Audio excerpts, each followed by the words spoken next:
Assalamualaikum warahmatullahi wabarakatuh. Saya Deba Salima Al-Asila dengan NIM C1M023101005 akan membuat tugas pengganti UTS dari Bapak Arif Nasrullah LCM Hum.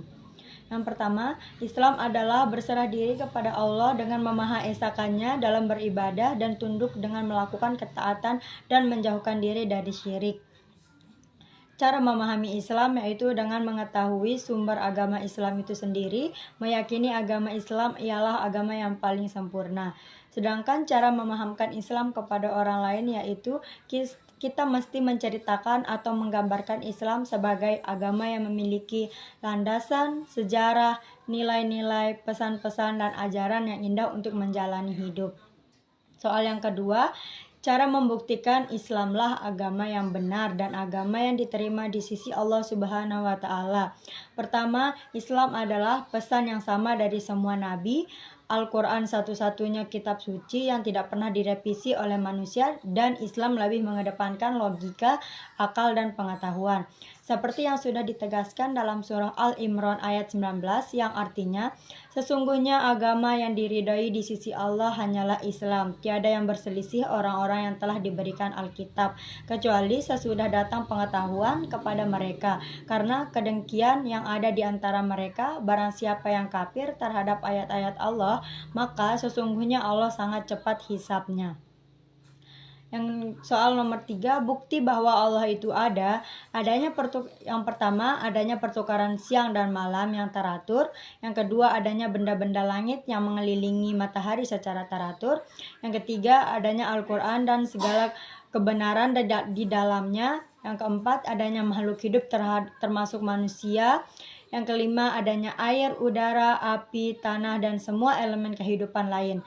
Dalil dari Al-Quran dan hadis bahwa Allah adalah zat yang patut disembah. Yang pertama, dalil nakli iman kepada Allah Subhanahu wa Ta'ala. Al-Quran surah Al-A'raf ayat 54 yang artinya, sesungguhnya Rob ialah Allah yang telah menciptakan langit dan bumi dalam 6 masa. Lalu ia bersemayam di atas arsy. Ia menutupkan malam kepada siang yang mengikutinya dengan cepat, dan diciptakannya pula matahari, matahari, bulan, dan bintang-bintang, masing-masing tunduk kepada perintahnya. Ingatlah, menciptakan dan memerintah hanyalah hak Allah, maha penuh berkah Allah, Rabb semesta alam.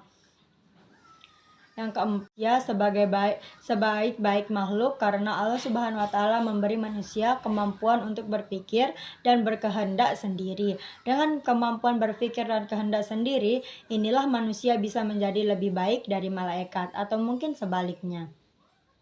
Soal yang kelima, cara berkontribusi menyebarkan nilai-nilai Islam di kampus dan di lingkungan tempat tinggal ialah dengan cara pertama, menghormati dan menghargai agama di lingkungan kampus maupun di lingkungan tempat tinggal, dan bersikap tidak membeda-bedakan pergaulan terhadap agama yang non-muslim. Yang keenam, pengertian ibadah mahdah yaitu ibadah dalam arti khusus segala pengabdian manusia atau hamba kepada Allah secara langsung sesuai dengan ketentuan yang telah ditetapkan Allah dan Rasul-Nya, seperti sholat dan puasa. Tujuan dari ibadah ini yaitu dalam rangka meraih pahala di akhirat.